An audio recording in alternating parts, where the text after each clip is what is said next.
Hello friends, welcome to my channels. आज हम बात करेंगे इनकम टैक्स डिडक्शन एंड छूट के बारे में। पहले मैं आपको बताना चाहूँगा कि कितनी इनकम तक आपको छूट मिलती है। यदि आपकी इनकम अप टू 2.5 लाख तक है तो आपको कोई टैक्स नहीं भरना है, आपको उसके अंदर छूट मिलती है। आज हम बात करेंगे income tax deduction under section 80। तो पहले हम बात करेंगे सेक्शन 80C के अंदर। हम बात करेंगे इसके अंदर कि कौन सा इन्वेस्टमेंट कर सकते हैं और सीलिंग कितना है। तो PF plus VPF, LIC, PPF, NSC, ULIP, tuition fee, NSS, home loan, principal, ELSS, ये जितने भी सारे जो इन्वेस्टमेंट है सब आप एटीसी के अंदर दिखा सकते हैं। इधर मैंने एक बगल में एक चार्ट बनाया है, वो ऐसा इंडिकेट करता है कि चारों जो इन्वेस्टमेंट है, चारों सेक्शन है, वो क्लब करके एक लिमिट बनाया है, एक सीलिंग बनाया है। वो है 1.5 लाख तक का आप डिडक्शन ले सकते हैं। अभी हम बात करेंगे आगे सेक्शन 80CCC के बारे में। यदि आपका कोई पेंशन फंड चल रहा है, उसके अंदर आप इन्वेस्टमेंट करते हो तो आप इधर दिखा सकते हो। अभी हम आगे देखते हैं सेक्शन 80CCD1। यदि आपका कोई पेंशन स्कीम चल रहा है, हो सेंट्रल गवर्नमेंट का स्कीम हो, तो उसके अंदर आप अपनी सैलरी का basic plus DA up to 10% तक डाल सकते हो। यदि आप सेल्फ एम्प्लॉयड है तो आपका contribution up to 20% of gross income is deductible from the taxable income section 80CCD1। Next हम देखते हैं सेक्शन 80CCD1B। इसके अंदर आपको अलग से 50,000 रुपए का छूट मिलेगा, प्लस आपको 80C में जो मिलेगा 1.5 लाख तक का, हो दोनों मिला के आपको डिडक्शन मिलेगा। डिडक्शन का जो बेनिफिट है वो 2 लाख तक मिल सकता है। इसके अंदर एक ऑप्शन है, यदि आप इसके अंदर क्लेम करते हो तो वो अमाउंट है वो आपको 80CCD1 के अंदर क्लेम नहीं करनी है, दोनों में एक साथ नहीं करनी है। अभी हम देखते हैं सेक्शन 80CCD2। इसके अंदर जो पेंशन का कंट्रीब्यूशन रहता है वो एम्प्लॉयर का रहता है। उसके अंदर आप दिखा सकते हैं, यदि आपका एम्प्लॉयर 10% अप टू 10% डालता है सैलरी का बेसिक प्लस डीए, तो उसके ऊपर कोई टैक्स नहीं लगता है, उसके ऊपर आपको कोई टैक्स नहीं देना है। यदि आपका एम्प्लॉयर 10% से ज्यादा देता है, यदि उस केस में आपके पास एटीसी के अंदर जगह है, तो आप ये जो इन्वेस्टमेंट है उसके अंदर दिखा सकते हैं। अभी हम आगे देखते हैं सेक्शन 80D के अंदर। यदि आपका हेल्थ इंश्योरेंस प्रीमियम चल रहा है, कोई मेडिक्लेम चल रहा है, तो उसको आप इधर 80D के अंदर दिखा सकते हो। इसके अंदर 4 कैटेगरीज है, हम वन बाय वन देखते हैं।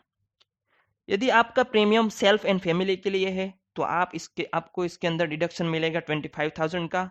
यदि आपका सेल्फ का एंड फैमिली प्लस पेरेंट्स का भी है प्रीमियम भर रहे हो आप, तो आपको मिलेगा डिडक्शन 55,000 तक का। यदि आपका सेल्फ एंड फैमिली प्लस आपका जो पेरेंट्स है वो सीनियर सिटीजन है, तो आपको डिडक्शन मिलेगा 60,000 रुपए का। यदि आप खुद सेल्फ सीनियर सिटीजन हो and family plus senior citizen parents है, तो आपको इसके अंदर डिडक्शन मिलेगा 65,000 रुपीज का। अभी हम देखते हैं सेक्शन 80DD के अंदर। यदि आपके जो डिपेंडेंट है वो फिजिकली डिसेबल है, तो आपको इसके अंदर डिडक्शन का बेनिफिट्स मिलेगा। इसके अंदर बहुत सारे रूल्स है, वो देखते हैं one by one. Deduction is allowed for dependent of tax payer and not the tax payer himself और herself. Dependent in case of a individual tax payer means spouse, children, parents, brother and sisters of the taxpayer. Taxpayer is not allowed this deduction if dependent claimed a deduction under the section 80U for himself or herself. इसके अंदर कौन seed treatment के हम benefit दिखा सकते हैं वो इसमें लिखा है, आप पढ़ सकते हो। यदि आप डिपेंडेंट है वो लेस देन 40% डिसेबल है तो इसके अंदर काउंट नहीं होगा। और डिसेबिलिटी कितनी है, कितना परसेंट है, वो आप डिसेबिलिटी एक्ट 1995 के हिसाब से पता कर सकते हो। इसके अंदर 2 ऑप्शन है, यदि आपका जो डिपेंडेंट है वो 40% and more than 40% and less than 80% disable है, तो आप इसके अंदर डिडक्शन ले सकते हो 75,000 का। यदि आपका जो डिपेंडेंट है वो डिसेबल है मोर देन 80%, तो आपको इसके अंदर डिडक्शन मिलेगा 1,25,000 रुपए का। अभी हम देखते हैं सेक्शन 80E के बारे में।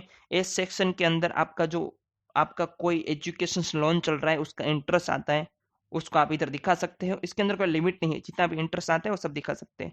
The loan should be taken for higher education of self, spouse and children. अभी हम नेक्स्ट सेक्शन देखते हैं 80EE। इसके अंदर आपका कोई रेसिडेंशियल हाउस प्रॉपर्टी है, उसके ऊपर लोन चल रहा है, उसका जो इंटरेस्ट आता है वो आप इधर दिखा सकते हो। इधर दिखाने से पहले आपको सेक्शन 24 में दिखाना है, उसके अंदर आपको 2 लाख रुपए की डिडक्शन की छूट मिलती है, तो उसके बाद वो भर जाने के बाद आपको इधर दिखाना है। नेक्स्ट देखते हैं सेक्शन 80 EEA। इसके अंदर आपका सर्टेन हाउस प्रॉपर्टी है, उसके ऊपर आपने लोन लेके रखा है, उसका जो इंटरेस्ट आता है वो आप इधर दिखा सकते हैं। A reduction for interest payment up to 1.5 lakh is available under section 80 EEA। Same है, यदि आपका इंटरेस्ट 2 लाख से ज्यादा होता है तो ही आपको इधर दिखाना है। Therefore, taxpayer can claim a total deduction of 3.5 lakhs for interest on home loan। यदि आप इसमें दिखा रहे हैं तो आपको 80 EE में नहीं दिखाना है। सेक्शन 80 EEB, इसके अंदर आपने कोई इलेक्ट्रिकल व्हीकल लिया है, उसके ऊपर आपने लोन लिया है, उसका जो इंटरेस्ट आता है वो आप इधर दिखा सकते हैं। उसकी सीलिंग है 1,50,000 रुपए। अभी हम बात करते हैं सेक्शन 80G।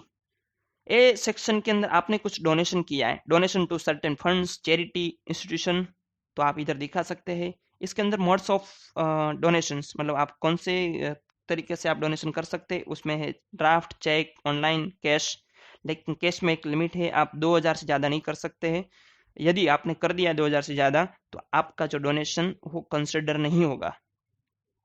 यदि donation eligible for 100% deduction without qualifying limit, तो आपको मैं एक एग्जांपल दूंगा कौन से ऐसे फंड्स है। उसके अंदर है national defence fund, prime minister relief fund, clean Ganga fund, Swachh Bharat Kosh. यदि donation eligible for 50% deduction without qualifying limit, उसके अंदर एग्जांपल है Rajiv Gandhi foundation, Indira Gandhi memorial trust, Jawaharlal Nehru memorial fund. अभी हम नेक्स्ट देखते हैं सेक्शन 80GG। यदि आप कोई रेंट मतलब कोई सिटी में रहते हो या आप रेंट पे करते हो, इस सेक्शन के अंदर आप एलिजिबल तब होगे जब आपकी कंपनी आपको HRA नहीं दे रही है, तो ही आप इसके अंदर क्लेम कर सकते हो। और उसका लिमिट है 60,000 पर ईयर। आप पर ईयर 60,000 रुपये क्लेम कर सकते हैं अंडर दिस सेक्शन। हम नेक्स्ट देखते हैं सेक्शन 80GGA। अभी आपने कोई साइंटिफिक रिसर्च को डोनेशन दिया है, रूरल डेवलपमेंट को डोनेशन दिया है, तो इसके अंदर कंसिडर होता है, आप इसके अंदर दिखा सकते हैं।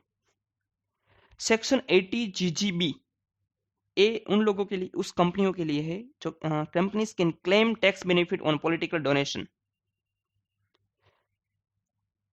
सेक्शन 80GGC, इसके अंदर सपोज मैंने या आपने किसी ने कोई पॉलिटिकल पार्टी को डोनेशन दिया है, तो आपको 80GGC के अंदर दिखाना है, इसके अंदर आपको टैक्स बेनिफिट मिलेगा। अभी हम देखते हैं सेक्शन 80TTA। इसके अंदर आपका जो सेविंग बैंक अकाउंट में जो इंटरेस्ट आता है वो आप इसके अंदर 10,000 रुपये तक का डिडक्शन का बेनिफिट मिलता है। यदि आपका जो इंटरेस्ट है वो 10,000 से ज़्यादा है तो आपको इसके अंदर टैक्स भरना है।